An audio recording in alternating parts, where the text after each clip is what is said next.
যে চিপক ছিল সিংহের দুর্গ, যে চিপক ছিল চেন্নাইয়ের দুর্গ, যেখানে স্পিনের সম্মোহনী মায়াজালে চেন্নাই একের পর এক আইপিএল টিমকে শিকার করত, আজকে সেখানেই কলকাতা নাইট রাইডার্স সেই সিংহের ডেরাতে ঢুকে সেই সিংহের মন্ত্র দিয়েই সিংহকে আজকে শিকার করলো। আর কলকাতার তিন স্পিনার সেই স্পিনের সম্মোহনী মায়াজালে চেন্নাইকে যেন ধরাশয়ী করে দিল।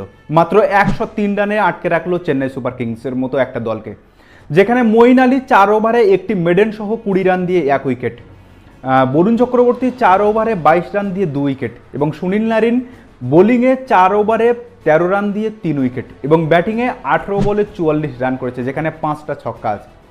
এভাবে ডমিনেট করে 103 রান মাত্র 10 ওভার 1 বলে তুলে দিয়ে কলকাতা যেন বুঝিয়ে দিল যে সিংহের ডেরায় সিংহ আজ বুড়ো হয়েছে, সে কিন্তু আর স্বীকার করতে পারে না। চেন্নাই ফ্যানদের কাছে আজকের দিনটা খুব খুশির ছিল, কারণ মহেন্দ্র সিং ধোনি আবার ক্যাপ্টেন্সি নিয়ে ফিরে এসেছিল।